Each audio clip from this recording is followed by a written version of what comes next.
BSc third year में inorganic chemistry में chemistry first का यूनिट सेकंड हम बात कर रहे थे magnetic properties of transition metal complexes के बारे में, जिसके अंतर्गत हमने अध्ययन किया मेजरमेंट ऑफ मैग्नेटिक प्रॉपर्टीज़ और theoretical calculation of magnetic properties.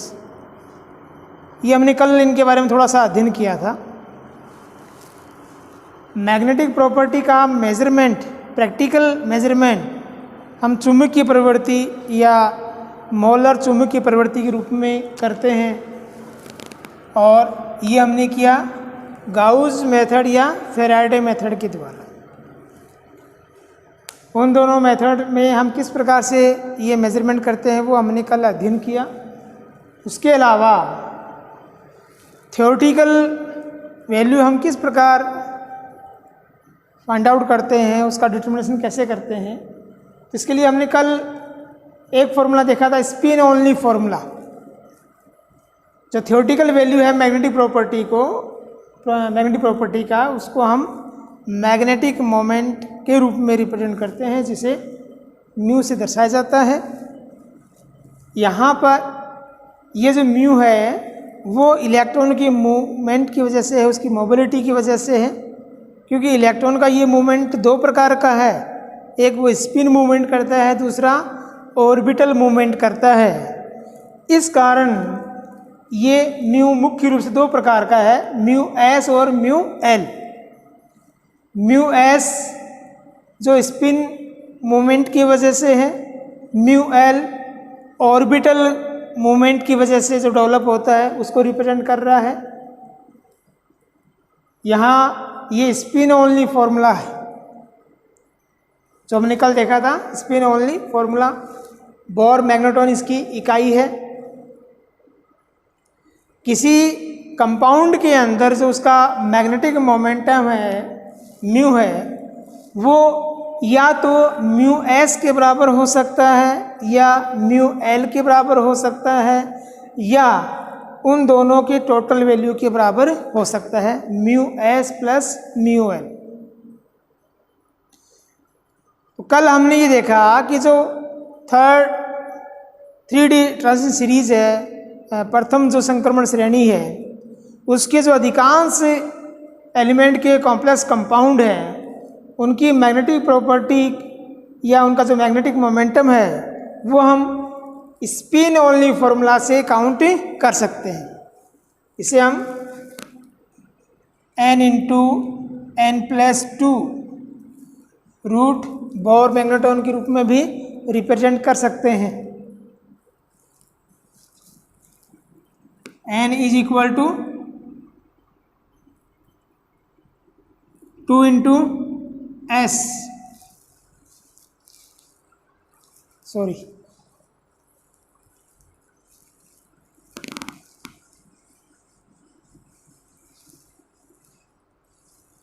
s is equal to n by 2। अगर एक अनपेड इलेक्ट्रॉन है,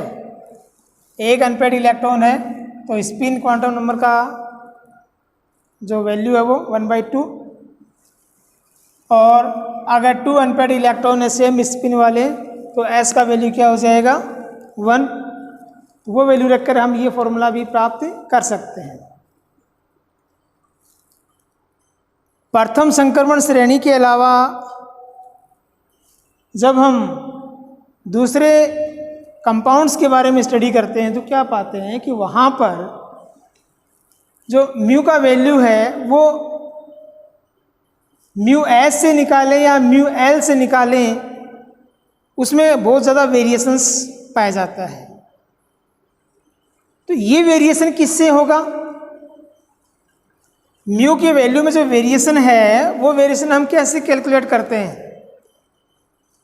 यहाँ पर प्रैक्टिकल वैल्यू हमने चुंबकीय प्रवृत्ति के रूप में काउंट करी है, और इसके लिए फॉर्मूला था अपने पास chi M is equal to N mu effective square upon 3 kT। जब हम गाउस या फैराडे मेथड से काई एम को प्राप्त कर लेते हैं तो इस फॉर्मूले के द्वारा हम क्या प्राप्त कर सकते हैं, म्यू इफेक्टिव। म्यू इफेक्टिव क्या हो जाएगा, 3 kT into chi M upon N का रूट।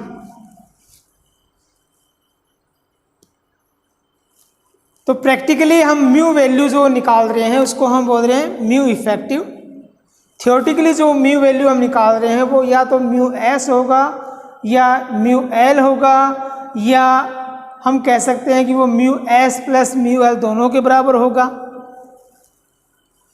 और फर्स्ट ट्रांजिशन सीरीज के लिए हमने कहा कि वो वैल्यू म्यू एस के इक्वल होता है ऑलमोस्ट, जो कंपाउंड्स हैं उनके लिए।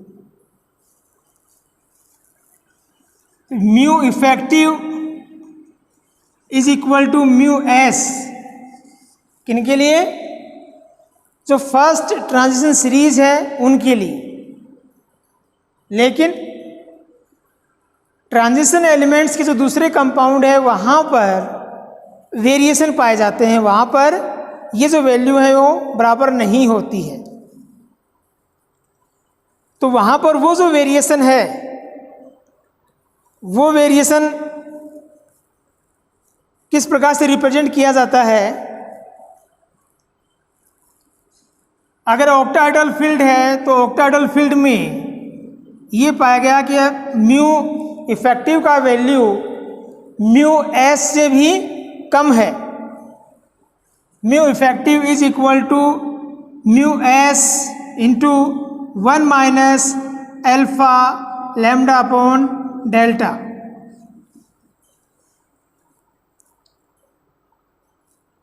जहाँ पर ये डेल्टा जो दो एनर्जी स्टेट हैं उन दोनों एनर्जी स्टेट के बीच का गैप है। जब हम CFT पढ़ते हैं तो CFT के अकॉर्डिंग हम देखते हैं कि दो अलग अलग एनर्जी स्टेट्स बन जाती हैं।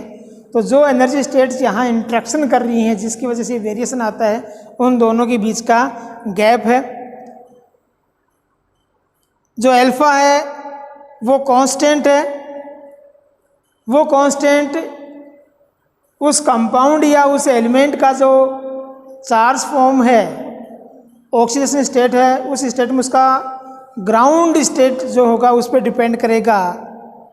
और जो लैम्डा वैल्यू है ये स्पिन और ऑर्बिटल जो इंट्रैक्शन है उस इंट्रैक्शन के अकॉर्डिंग नियतांक के रूप में होता है। ये इसी प्रकार से जैसे ऑक्टाहेड्रल फील्ड में जो म्यू इफेक्टिव है उसका वैल्यू म्यू एस से कुछ कम हो जाता है, इसी प्रकार से टेट्राहेड्रल जो कॉम्प्लेक्स कंपाउंड है उनमें भी वेरिएशन आ जाता है। तो ये वेरिएशन क्यों आता है, तो ये वेरिएशन जो आ रहा है, या फिर हम एक वेरिएशन ये भी बता सकते हैं कि म्यू टोटल का value mu S plus mu L की इक्वल है। तो इलेक्ट्रॉन तो दोनों प्रकार का मूवमेंट कर रहे हैं, तो उसके लिए जो म्यू इफेक्टिव है उस म्यू इफेक्टिव का वैल्यू होना चाहिए था क्या, mu S plus mu L. लेकिन कंपाउंड्स के लिए ये भी नहीं आ रहा है और यहाँ पर भी ये वेरिएशन पाया जा रहा है। तो ये जो वेरिएशन है इस वेरिएशन में रोल किसका है। अगर हम 3D जो एलिमेंट हैं प्रथम संक्रमण श्रेणी वाले उनके कंपाउंड्स की बात करें तो उनके लिए हम क्या कह देते हैं कि ये वैल्यू ऑलमोस्ट 0 हो जाता है, और हम क्या कहते हैं कि वहाँ mu effective almost equal to mu S. ये जो वैल्यू है ये नेग्लेक्ट हो गया।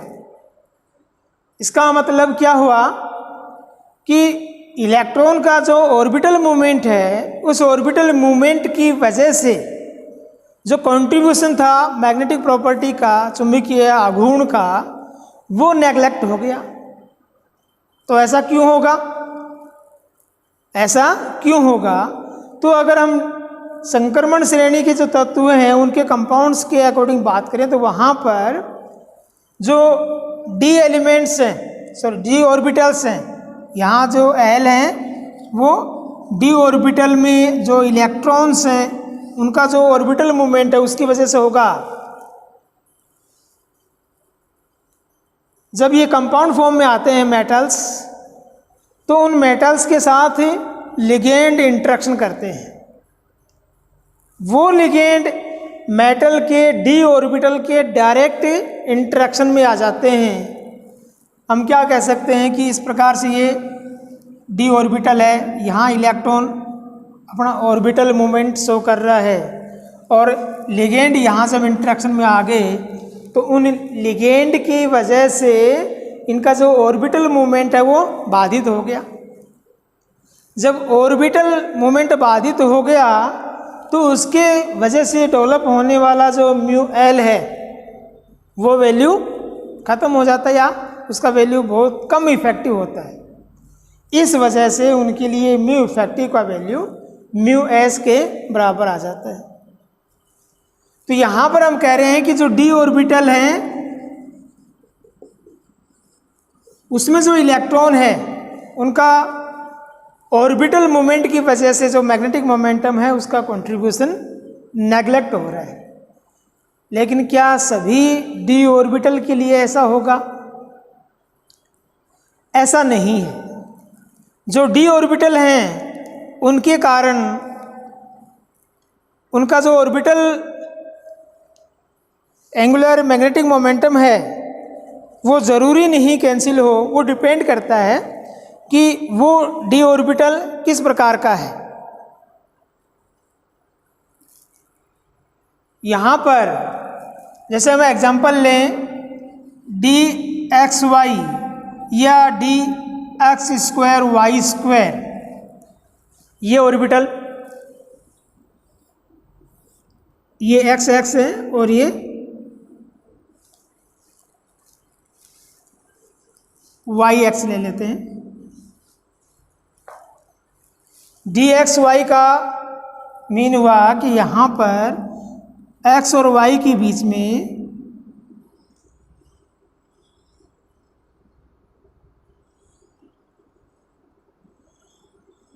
इस प्रकार से लोब है, ये डी एक्स वाई है। D X square Y square का अगर हम बात करेंगे तो ये एक्स एक्स और ये वाई एक्सेस,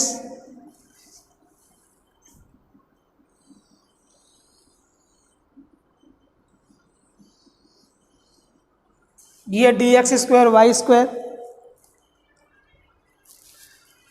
अब यहाँ पर अगर इन ऑर्बिटल को हम रोटेट करवाएं तो जब डी एक्स वाई को हम रोटेट करवाएंगे, जब इसको हम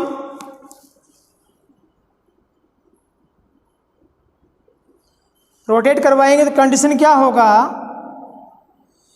कि ये जो लोब हैं, ये लोब अभी बिटवीन द एक्सिस हैं और ये आ जाएंगे फिर कहाँ पर?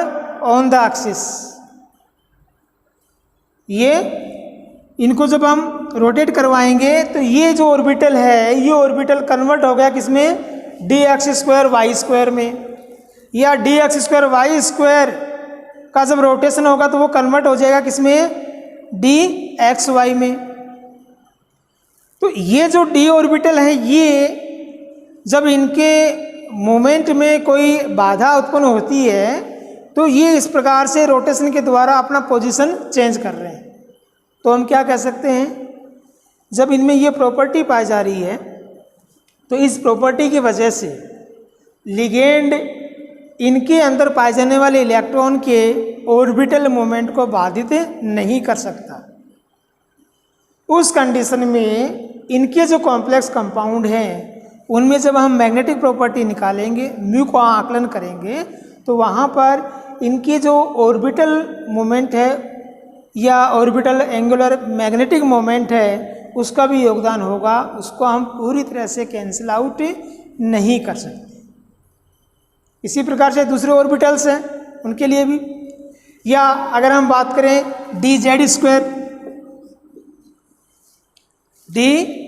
स्क्वायर ऑर्बिटल की, तो डी जेड स्क्वायर ऑर्बिटल को हम इस प्रकार से शो कर सकते हैं। ये हमने एक्स एक्स ले लिया, ये इसको हमने जेड एक्स मान लिया, तो डी जेड स्क्वायर ऑर्बिटल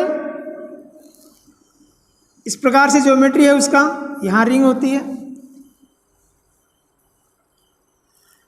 अब यहाँ पर जब इसकी लोब को या इस ऑर्बिटल को हम रोटेट करवाएंगे 90 डिग्री या 45 डिग्री, तो वो किसी भी दूसरे ऑर्बिटल डी ऑर्बिटल में कन्वर्ट नहीं होगा, ना तो ऑन द एक्सिस ऑर्बिटल में कन्वर्ट होगा ये, ना बिटवीन द एक्सिस ऑर्बिटल में कन्वर्ट होगा।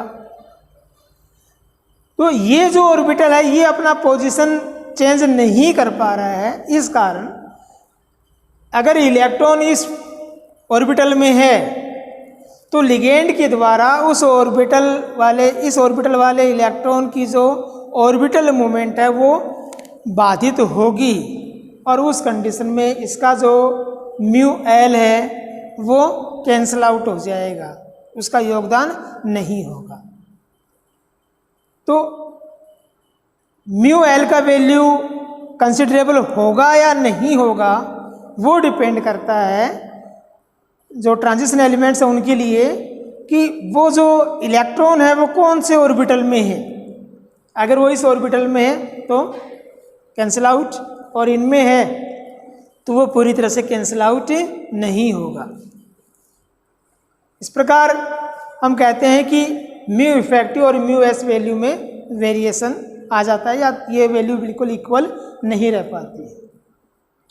तो अगर इनका कंट्रीब्यूशन काउंट किया जाएगा उस कंडीशन में म्यू इफेक्टिव का value mu S plus mu L के बराबर होना चाहिए, mu S plus mu L के बराबर होना चाहिए। लेकिन जब हम कुछ कंपाउंड जो हेवी डी ब्लॉक एलिमेंट्स हैं या एक्टिनाइड्स हैं, कुछ लेंथनाइड्स हैं, उनमें जब हम स्टडी करते हैं तो क्या पाते हैं कि उनके लिए जो म्यू इफेक्टिव है वो म्यू एस के भी इक्वल नहीं आ रहा है, और वो mu effective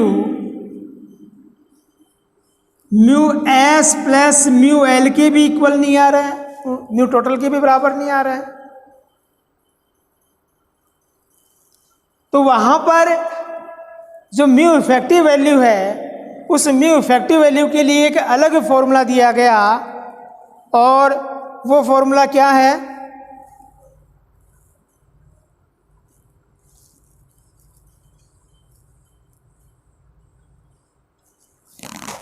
mu is equal to g into J plus 1। ये एक नया फॉर्मूला है। अभी तक हमने क्या देखा कि म्यू मैग्नेटिक मोमेंट है जो इलेक्ट्रॉन के मूवमेंट की वजह से डेवलप होता है। इलेक्ट्रॉन का मूवमेंट दो प्रकार का है, एक स्पिन मूवमेंट और दूसरा ऑर्बिटल मूवमेंट। तो इस वजह से हम क्या कह रहे हैं कि ये जो म्यू है ये दो प्रकार का, म्यू एस और म्यू एल। तो किसी कंपाउंड के लिए म्यू टोटल वैल्यू या तो mu S plus mu L के बराबर हो सकता है, या केवल म्यू एस के बराबर हो सकता है। लेकिन कुछ कंपाउंड में ये वैल्यू इन दोनों से भी वेरिएशन शो कर रहा है।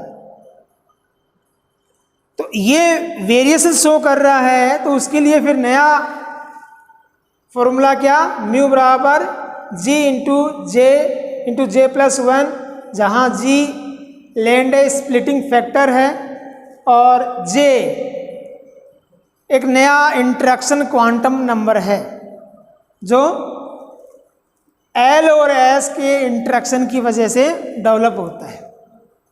यहाँ पर जो G है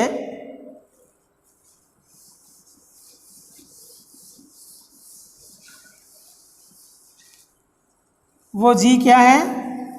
लैंडे स्प्लिटिंग फैक्टर है 1 plus J into J plus 1 plus S into S plus 1 minus L into L plus 1 upon 2J into J plus 1। इस प्रकार से हम G का वैल्यू काउंट करते हैं। लेकिन ऐसा क्यों होता है? तो यहाँ पर एक नया जो क्वांटम नंबर आया वो क्या? J। और ये कहाँ से प्राप्त हो रहा है? ये इलेक्ट्रॉन के जो क्वांटम नंबर है उनके इंटरेक्शन की वजह से प्राप्त हो रहा है। अब ये इंटरेक्शन का रोल कहाँ पर है? जब हम स्पेक्ट्रल स्टडीज़ करते हैं तो स्पेक्ट्रल स्टडीज़ में हम ये देखते हैं कि सिर्फ 2 एनर्जी लेवल हैं, उन 2 एनर्जी लेवल के बीच में जब ट्रांजिशन हुआ तो हमें केवल एक स्पेक्ट्रल पीक प्राप्त होनी चाहिए। लेकिन प्रैक्टिकली हम क्या देखते हैं कि हमें एक से अधिक स्पेक्ट्रल पीक प्राप्त होती है। तो वो एक से अधिक जो स्पेक्ट्रल पीक प्राप्त हो रही है वो क्या शो कर रही है कि वहाँ पर जो एनर्जी लेवल है वो सिर्फ 2 ही नहीं है, 2 से अधिक है। इसका मीन क्या हुआ कि कोई भी स्पीसीज है उसके जो एनर्जी लेवल्स हैं उनमें स्प्लिटिंग हो गया। स्प्लिटिंग होने से संख्या बढ़ जाएगी। वो जो स्प्लिटिंग है वो स्प्लिटिंग यहाँ किसकी वजह से हो रहा है? स्पिन और एंगुलर जो इंटरेक्शन है उनकी वजह से। ये इंटरेक्शन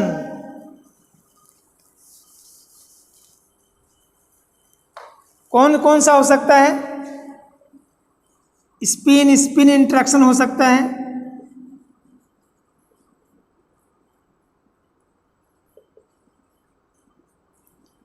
एल एल इंटरेक्शन हो सकता है, और एल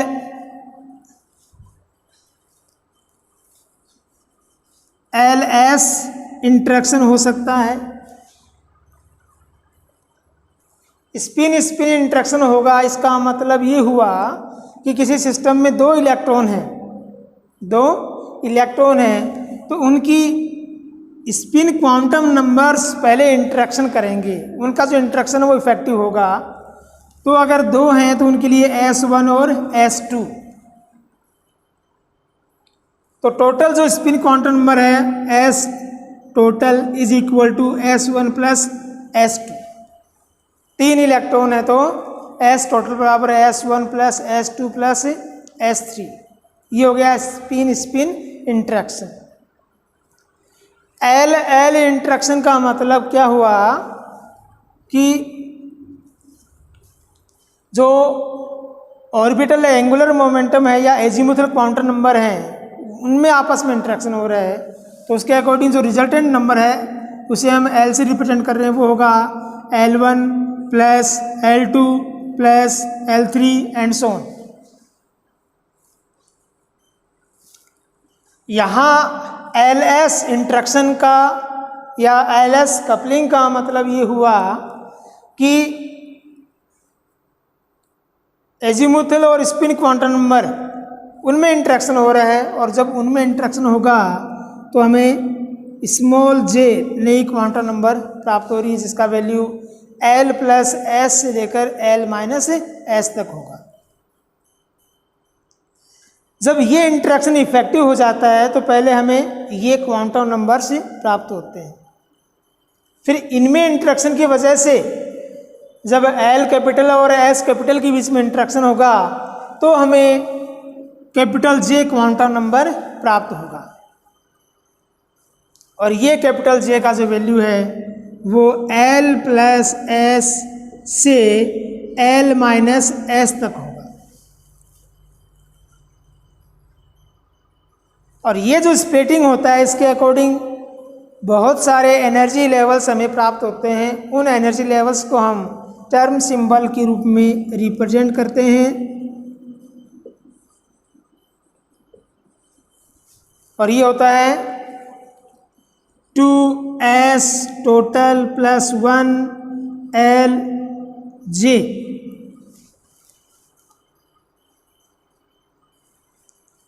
तो इसके द्वारा हम